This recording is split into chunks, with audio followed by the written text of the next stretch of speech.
Hi, my name is Catherine Yvonne Russell, but I've gone by my middle name Yvonne for 40 of the last 41 years. The 1 year I went by Catherine, that was a mistake because it was second grade, and that's when we learned cursive, and I struggled then and still to make my lowercase r's look as good as I want them to. So Yvonne is much easier for me. I come from a family of voracious readers, and growing up, my grandma remarked to my mom that of all 40 of her grandchildren, the 6 of us were the only ones who loved to learn just for the sake of learning. And I think it's ironic that all of my siblings got into reading science fiction and I never did. And I mistakenly thought that that meant I wasn't good at science or I didn't understand it. And then but when I went back to school 5 years ago and started taking all the prereqs, I started with general chemistry, and I fell in love with science and realized not only do I like it, but I also can understand it. And now I think it's funny that I'm the only one in my family who's ever taken any organic chemistry courses. So what am I passionate about? I have a really hard time identifying just one thing that I'm passionate about. And as I thought about it, I realized that my passion really has an overarching theme of using my skills and talents and knowledge and experience to help other people. And I'm passionate about sharing the things that I've been learning. That's actually probably more okay, let's pause that one. Something that I'm passionate about, I don't have just one thing that I'm passionate about as far as a topic. Probably the best description of my passion is I'm passionate about sharing the things that I've learned to help other people. And sometimes that's actually just talking about something I've read or something I learned in class. And sometimes it's also helping, like actually going and doing and helping people with the things that I've learned. So, for example, I have been gardening for the last 17 years of my adult life, and I did gardening in 4-H growing up. And so I'll go help family members or other friends who are just starting up and wanting to learn how to garden. I also love talking about the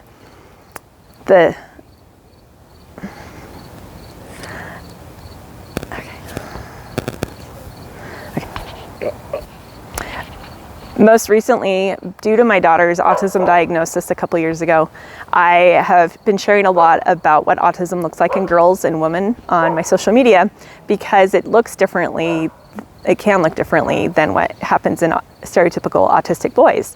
And so these girls are getting diagnosed much later, they're going without services much longer than boys are, and lots of times they go into adulthood before they even find out that they're autistic. So as I've shared these things, because it was new to me, I didn't know this, and I figured I'm not the only person in the world who doesn't know these things, so there's probably other people that this could help, and so I want to share it. And one of my longtime friends has commented or wrote me and was grateful that I'd been sharing things about autism in girls because she was able to recognize that some of her daughters have autism and that she might also be autistic, and that has helped her to be able to seek out the services from their school district that her daughters need to succeed in school.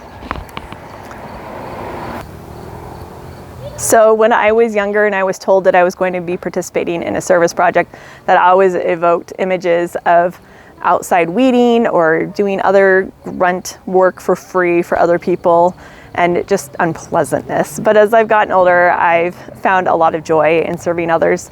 And so to me, I think service is being willing, when you have the time and the resources and the energy, to when you see a need and you know that you can fill that need, that you do it. And sometimes it doesn't look like just volunteer work. Like my paradigm shifted this last year as I've been in senior care, and I have a list of things I'm supposed to do to help that client. Just pause on. So my paradigm has shifted this last year as I worked in senior care. We're given a list of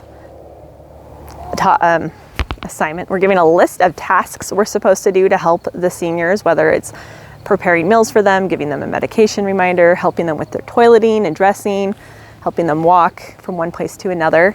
And sometimes companionship is on there. But one client that I helped, he's passed away since then, but he just needed help getting ready for a nap and bedtime. And it wouldn't take me 30 minutes top to help him with all the things. And companionship wasn't on that list of things to do, but was one of those people that he liked to say things to get a rise out of someone. And I started to, when I figured that out pretty quick, I started to just meet him there, and I would throw back some good-natured sass at him, and it would always get a smile out of him.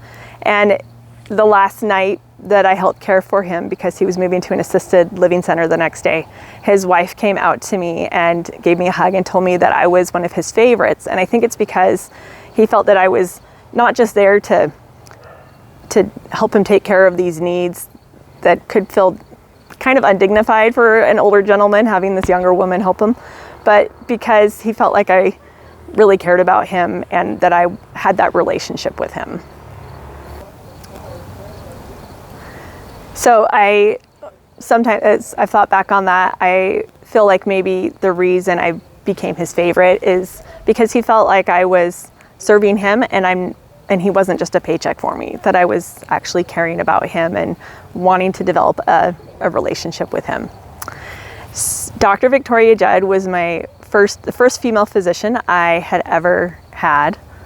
Let's pause that. Dr. Victoria Judd is a physician that I aspire to be like. My care was transferred to her when I was 16, about a year after my vasovagal diagnosis. And I was just so amazed that every time I would go and visit with her, and my mom would take me, that she would talk to my mom sometimes, but she mostly talked to me, and she didn't talk at me, and just she wanted to hear what I was experiencing and what were my concerns about my diagnosis. And as I got older, I felt like that doctor-patient relationship continued to develop, and I learned, and I just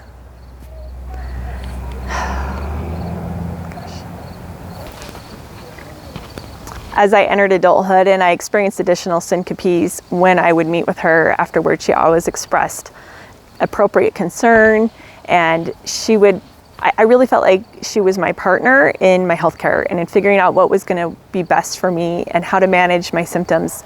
And she just really set the gold standard for me on how to interact with patients.